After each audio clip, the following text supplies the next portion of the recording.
We know how diverse students in a classroom can be. So how can we ensure that we can consider the learner's needs, gender, strengths, interests, and experiences? How can we determine what are the strengths and the weaknesses of our students, and how important is it to consider these? Yes, no? Very diverse talaga ang ating mga students in terms of gender, race, ethnicity, sexual orientation, interest, etc. Especially the gender, no? We have to respect their gender expressions. And as a teacher, we promote a gender-sensitive classroom, meaning that we should prevent gender stereotyping, which ignores our students' individual differences. So inisyu ni DepEd ang DepEd Order number 32 from series of 2017. So what does this policy dictates? This policy ensures a gender-responsive physical and social environment that promotes respect for all people and has a zero tolerance for all forms of discrimination, violence, and abuse. It also promotes the institutionalization of gender-responsive teacher learning plans, guides, processes, activities, mechanisms, and measures. Next, another reason of diversity ng learners is the differences among learners, especially when it comes to how they learn. Their process of learning. Fast learner ba or slow-paced learner, syempre we have to be aware na may iba't ibang learning styles ang bawat bata, bawat students. We can determine their strengths and weaknesses through recognizing these individual differences. Um, we also need to make the learning process fun, enjoyable, and engaging kasi priority natin is not only the needs of our students, but also to make them interested in learning. So, RA 10533, the Enhanced Basic Education Act of 2013, adheres to this principle by making a curriculum learner-centered, inclusive, and developmentally appropriate. This policy makes education learner-oriented and responsive to the needs, cognitive and cultural capacity as well as the circumstances and diversity of learners, schools, and communities. And to achieve this, we can incorporate Barnes' 5 steps to create a progressive student-centered classroom, which is first is to create ongoing projects. Next is to integrate technology, replace homework with engaging in-class activities, eliminate rules and consequences, and lastly, involve students in evaluation like peer-to-peer evaluation and etc. Lahat ng information or data na makukuha natin through our observations about their individual differences has a major significance. Na dahil out of this, we can design a differentiated, developmentally appropriate learning experiences, activities to address learners' gender, needs, strengths, interests, and experiences, and also to make sure that all of the desired learning goals are achieved. Yun. In terms of the learner's linguistic, cultural, socioeconomic, and religious backgrounds, how can we easily assess these individual differences? Is it really necessary to give importance to differentiated instruction? If it is, what are some tips that we can utilize in our practice? During the start of the school year or semester, DepEd has an official document that records the official data of the learners called the School Form 1 or SF1. It inputs the learner's sex, age, religious affiliation, address, parents, and guardian information. Just by looking at this document, the class advisor can get the distribution of the male and female learners, the prevailing age group to which they belong, the common religious affiliation, the proximity of their homes to the school, their parental information, and the number of learners living with a guardian or a relative. Other ways to get the learner's profile is by conducting a survey with the learners and the parents, using teacher-made instruments to solicit target responses about the learner's background. Also, as an activity, you can feature your learners in the classroom, by assigning them a week or a couple of days to share their characteristics, belief, and cultural differences. It's necessary to give importance to differentiated instruction because students respond and perform at varying levels. Students have different ways of learning in the classroom as well. When delivered effectively, tailored instruction can meet their diverse needs. Here are some tips that we need to remember. Capitalize on your learner's background without compromising individual orientation. Foster collaborative learning in your classes. Provide multiple and diverse examples on your lectures and discussions. Establish personal connections with your learners. Show respect in communicating with your learners. Look for culturally relevant resources when teaching your content. Design lessons based on your students' learning styles. Group students by shared interest, topic, or ability for assignments. Assess students' learning by using formative assessment. Manage the classroom to create a safe and supportive environment. And continually adjust and assess the lesson's contents to meet the students' needs. Sometimes there are instances where we encounter students that has disabilities or are somewhat gifted or talented in an area of knowledge. What should we do in these kinds of situations, and how much will the special attention be of benefit to the learner and to the whole class? As we all know, on a regular basis, a teacher interacts with a variety of students, each having their own personalities. This covers the talents, gifts, and learning differences of our students. This may be also the greatest obstacle for a teacher since these students are capable of high performance and have exceptional gifts or talents, but they also have learning disabilities that make some aspects of academic success challenging. With this kind of setup in a classroom, we really have to be patient in understanding to our students. The special attentions you are talking about is how our we educators are going to interact with them and how we will give them the right education they deserve. Developing educational programs and services that cater to the needs of all kids requires the active involvement of students, families, and educators and the other community members. This process is known as inclusive education. A child has a right to inclusive education. It is not a privilege. Without excluding anyone, inclusion supports equitable and high-quality education for all students. The Department of Education has been collaborating with the United Nations Educational, Scientific, and Cultural Organization in creating a supportive learning environment. Modifying education for students with impairments and cooperating with parents are some of the themes covered in these programs, like inclusive education for all, special education, and alternative learning system.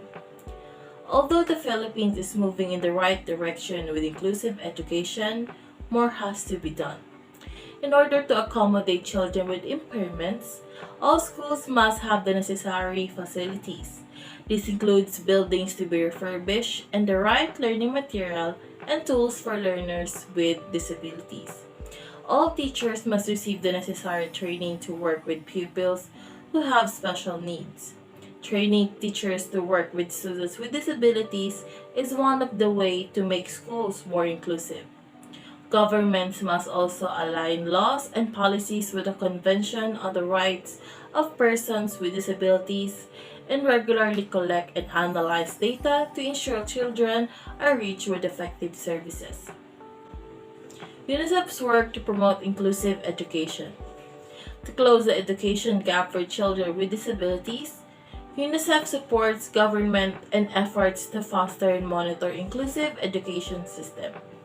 Our work focuses on 4 key areas: advocacy, awareness raising, capacity building, and implementation support. In life, we encounter challenges and problems. This also applies to our students. So how could we easily check the living situations of our students and ensure that we provide the right adjustments to how our teaching approach could be? Us teachers should value and valorize what we do, especially when your students are experiencing difficult circumstances in their lives. Also, at the same time, it's also crucial that while you look after all these others, you should also take time to take care for yourself. Every student is similar to a runner of a race. On their approach to the finish line, learners frequently run into obstacles. It is crucial to remember that challenging situations shouldn't interfere with learning. In order to create classrooms that are responsive and prepared to deal with these challenging conditions, teachers should develop the skills necessary to monitor and assess these difficult circumstances. There are different difficult circumstances that the learner may face while in school, such as geographic isolation, chronic illness, displacement due to armed conflict, urban resettlement, physical, psychological, and emotional abuse, and many more. To learn a student's difficult circumstances, the HEART approach is a useful way for remembering the way to deal with students. The HEART approach is as follows. Hear what the student is saying, empathize with student's situation, assess the student's specific needs, refer to campus resources, tell the appropriate officials like their parents or social welfare organizations. As a teacher, it is our duty to respond to these situations to the best of our ability. Here are some ways to respond to a student's situations. 1. Acknowledge what is happening and its impact.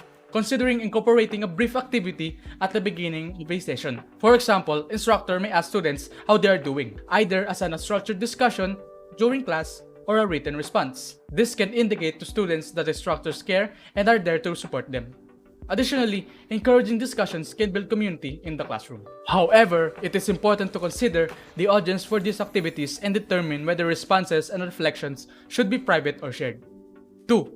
Remind learners of the support available to them within your relationship. Beyond acknowledgement in class, instructors can demonstrate their support in multiple ways. For instance, instructor may offer flexibility in the course, such as letting students request an extension for an upcoming assignment. Additionally, providing guidelines to learners about how to best communicate with you as the educator is essential for building a supportive relationship. 3. Consider how what is happening might relate to your course or context. If appropriate, it may be worth assessing whether what is happening can become a teaching tool that relates to other topics relevant to your course or context. You may see an important connection between the event and your desired learning outcomes, such that you can engage your learners in analyzing the event in terms of related concepts, theories, and frameworks. While not appropriate in every context, this can be a powerful means of integrating real-world events with your course content or learning domain. 4. Remind learners of the support available to them outside your relationship. The learners you work with may be in need of resources beyond the scope of your particular context or expertise. It is important to remember that as a teacher, it is your duty to assess and guide students to get the help they need. But understand that it is also important to not be caught up to emotions.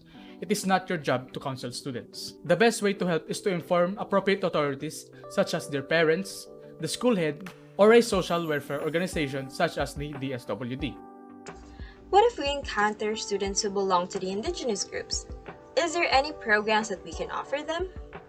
What kinds of strategies could we use to increase their learning?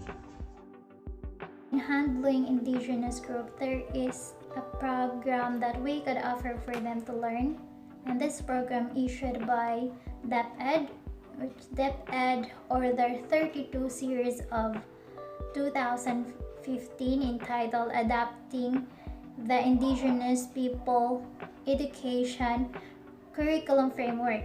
So this policy order recognized the right of indigenous people to basic education that is culturally rooted and responsive.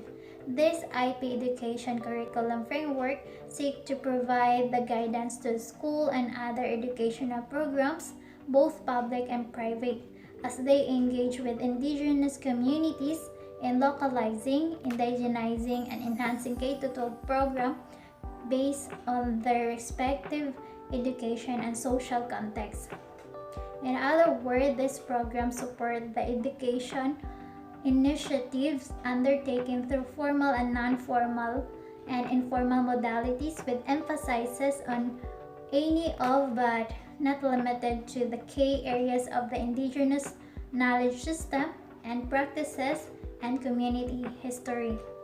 Moreover, according to the DepEd Order 62 series of 2011, DepEd is mandated to provide inclusive basic education for all and shall be this following. What strategies that we can use to increase their learnings? Siguro, the strategies or method that we could use to increase their learning, first is the attention to practical needs of the society.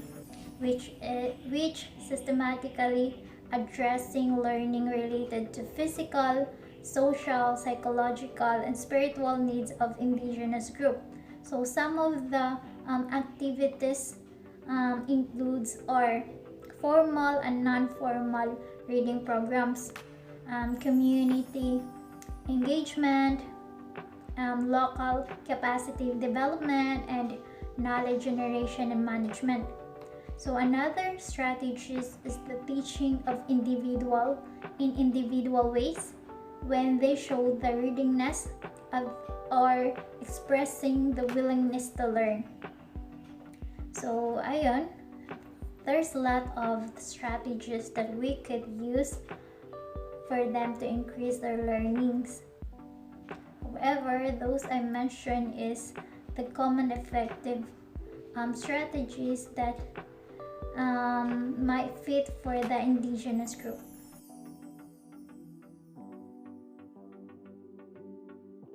As future educators, there is a lot to learn before we can teach someone else. There are many things to consider, not just the curriculum and the content. It's not enough that we master the topics, we also need to know how to pass the knowledge effectively. Our teaching methods should aim at being learner-centered. Knowing our students' backgrounds well will truly be of much benefit to both the learners and can provide some sort of ease in the effectivity of our practice as educators. We do this by researching on our students' gender, needs, strengths, interests, and experiences, their linguistic, cultural, socioeconomic, and religious backgrounds, their capabilities, and circumstances. Acknowledging every student's differences is not only for the sake of making differentiated learning activities and learning materials that would help them achieve their desired learning goals, but also a symbol or a way of showing respect to their individual differences. As a reflection on the lesson of the diversity of learners, I have come to the realization that teachers need to be flexible enough to develop and use different strategies when it comes to the diverse needs of every student. When we were young, we usually didn't notice that the teacher used different types of ways to teach the topics in order for students of all kinds to be able to understand the lessons. Since each and every person is unique, therefore they all had to learn in different ways. Knowing that we are now researching on how to deal with students with diverse needs, it has made me appreciate all my previous and current teachers even more. In our society, there are a lot of things that need to be addressed and improved when it comes to inclusive education. Moreover, discrimination and unfair treatment are needed to stop to give our learners with disabilities more opportunity to learn and grow as individuals. Overall, students cannot escape the challenging conditions they find themselves in. It is our duty as teachers to support and guide them in obtaining the physical and emotional support they need. Recognizing that our students may regard us as their second parents, we should do everything in our power to support them while maintaining our own well-being. As my reflection, the diversity of students is one of the processes that the teacher may use as a guideline for what sort of activities and performance tasks they should assign for their learnings based on the type of students they have. Since the start of the pandemic, learning has been a challenge to students. Students with different identities, behaviors, backgrounds, environments, and ethnicities. It must have been hard on the students' part, especially on the teachers' part, who are doing their best to create an engaging discussion. And now, since the pandemic has been at a lie low, and students and teachers can attend limited face-to-face classes, I wonder what cultural, environmental, and behavioral differences or shifts can be seen and compared. What big changes or small changes can we see in comparing classes before the pandemic, during the pandemic, and after the pandemic?